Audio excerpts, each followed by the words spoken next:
Hello guys and welcome to my channel. Today we will be continuing on our example which we saw in previous video about how to create a thread. So we learned how to create a thread and we also talked a little bit about what is a foreground thread and what is a background thread. And in our last video we saw also we created a thread like using thread class which resides in system.threading namespace. So we are using system.threading namespace. And today we will be talking about or we will be learning about how we can pass the arguments to our thread function or thread method. So if you remember that we have this thread, we created T1 thread and we are then passing the delegate. Delegate is like a function pointer in C++, strongly typed in .NET. In .NET, everything is a object, everything is a class or object. So actually this was like saying thread start delegate t start and you can say new thread start and then you can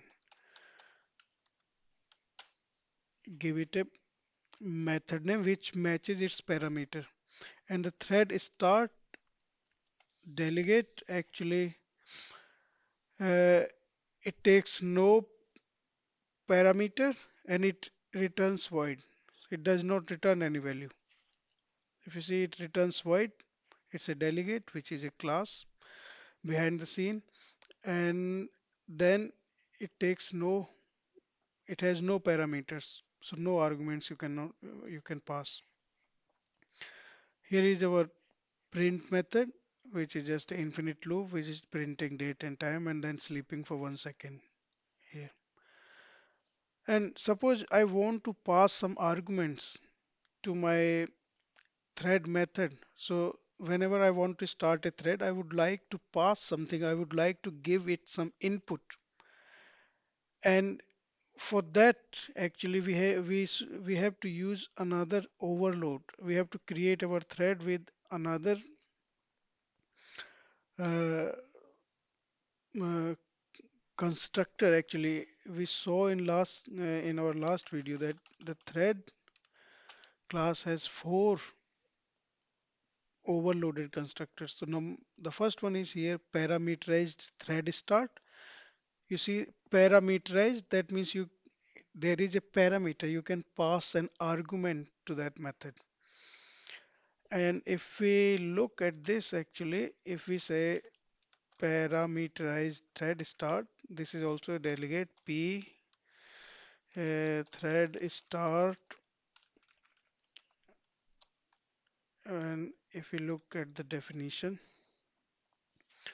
it returns void, but it takes an argument of type object, and that will mean object, since object is the root class of all .NET classes. All .NET classes inherently derive from object class, whether it's a struct or class or whatever it is, it goes to the object. So object is the parent class for all the classes, or you can say a root class or mother class or father class or whatever is the parent, the base class.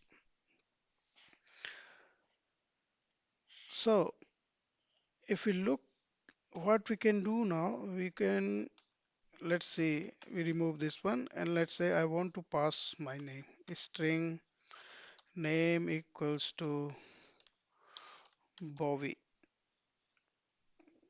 from Khurja, or maybe it's a message, not name. Now I want to print a message. Now that means I this delegate uh,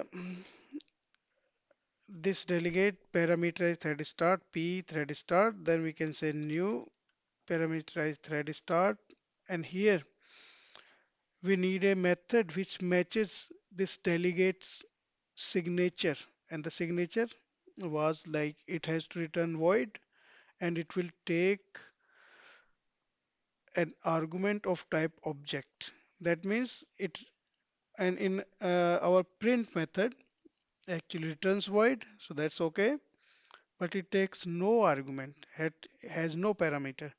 That means we have to change it. If we do it like on MSG or whatever, uh, yeah, MSG, that will mean now this matches. If you look this void and then object parameter list, this matches the signature of parameterized thread start delegate. So now I can assign print here.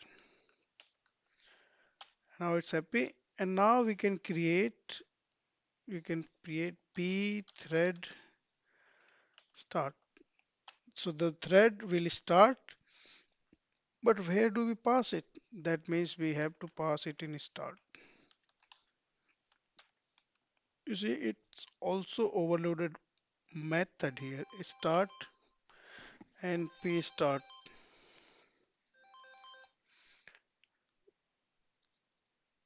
We have like start and p start. So we now we can pass the parameter which is message. Everything is okay, and now we can say hello,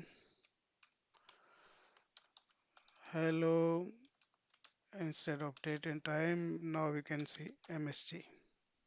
This is an object, and when we are writing in console.writeLine, it's actually string.format, and then it will actually call dot to string method on object. So the object base class of all classes has to string method. It will call that to string. Where is that to string? It's a virtual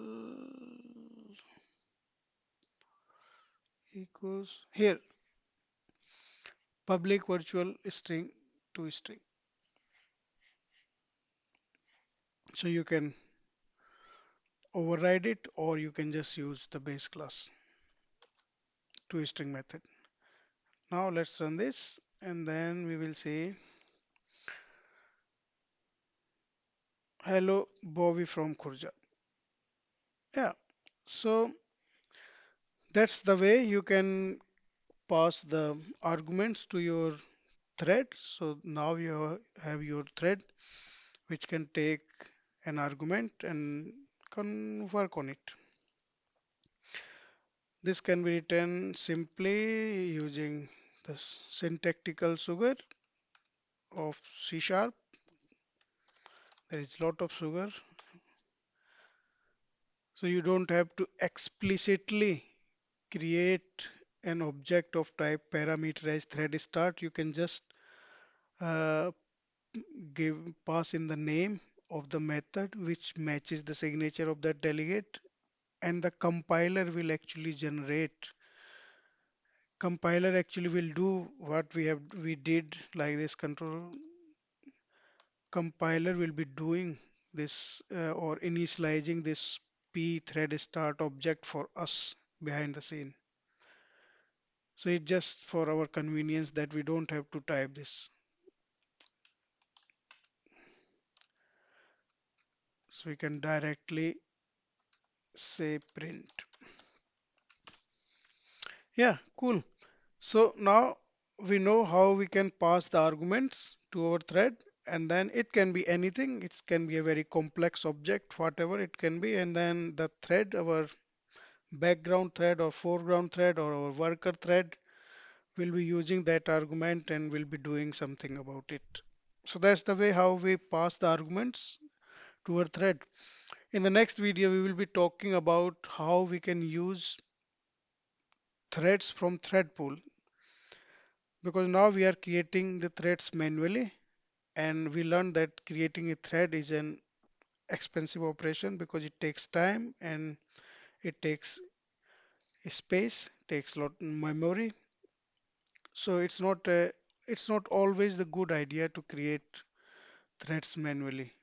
So there is a pool of threads. There is a thread pool class in our dot system dot threading, which we can use. Actually, the purpose of thread pool class is that to have the system or the .NET runtime, common language runtime will create few threads for you, already created threads that you can use. So you do your work, you use that thread from thread pool thread, and then you return that thread to the pool.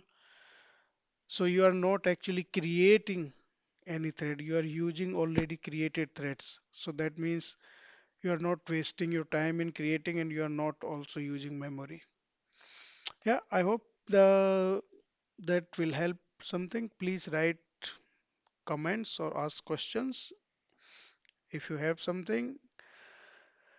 Yeah, and be happy and be safe. So bye for now.